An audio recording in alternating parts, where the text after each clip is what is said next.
What is the gospel? It's good news. It's very good news. But it's only very good news to a terrified man. It's only very good news to a needy man. You see, what you need to understand... Well, let me put it this way.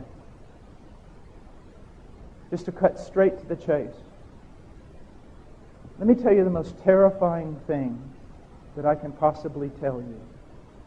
The most terrifying truth that I can speak to you. Are you ready? Here it is.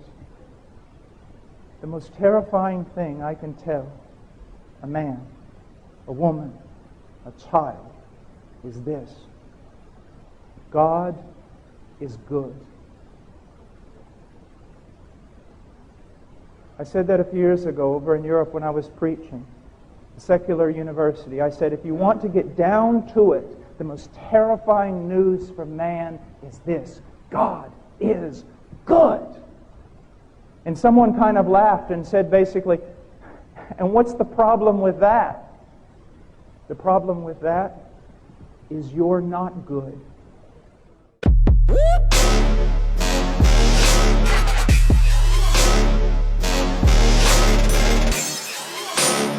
Now, what does a good God do with someone like you? That's the greatest theological and philosophical problem in the Scriptures. God is good, and that is terrifying. A hardened criminal working for some crime organization, if before he goes to court he is told that the judge is corrupt, he is full of joy. The most terrifying thing you can tell that criminal is the judge is not corrupt. He's good. It will fill him with terror. And see, this is the greatest problem of mankind. The greatest problem of mankind is God is good. Don't you see that? Because you're not. And therein lies the problem with modern day evangelical preaching. No one tells you who God really is. They just speak in cliches. Yes, I am. Where's my toy? Where's my toy? You know I like to illustrate stuff.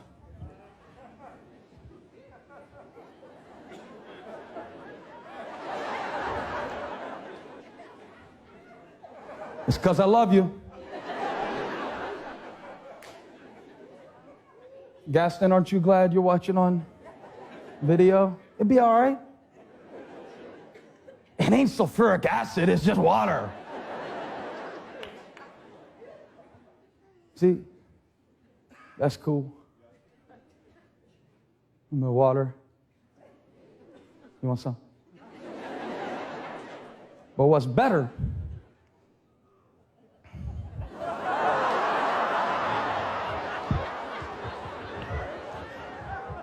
Now this is called the Drenchinator. You see it? The Drenchinator. And the Drenchinator operates by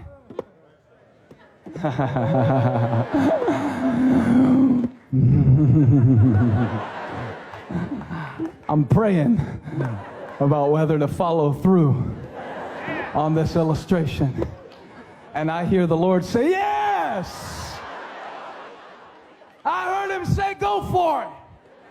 Because I don't want my people to ever forget that more pressure means more power. I squirt every last one of y'all till somebody claps. Come on, when the pressure's on, the power's coming. You might be up under some pressure right now. That's all right. God's just cocking and loading you for something that's got to come forth in your life. High five 7 people. Tell them, I'm better under pressure. I'm better under pressure. I'm better under... What's wrong with you people?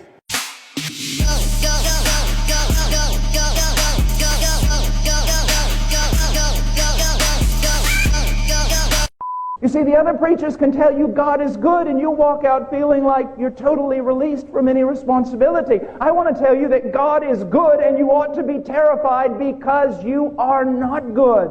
And there's the second half of the problem. No one's telling you what that means either. What does it mean that you're not good? How non-good or ungood are you? Let me put it this way. If you reject Christ, then the moment you take your first step through the gates of hell, the only thing you will hear is all of creation standing to its feet and applauding and praising God because God has rid the earth of you. That's how not good you are. You say, but my sin, I'm not that big of a sinner. Adam sinned once and threw the entire universe into total chaos and condemnation. You do not understand who this God is. He really is good. You're not. He really is love. You are the very opposite of that.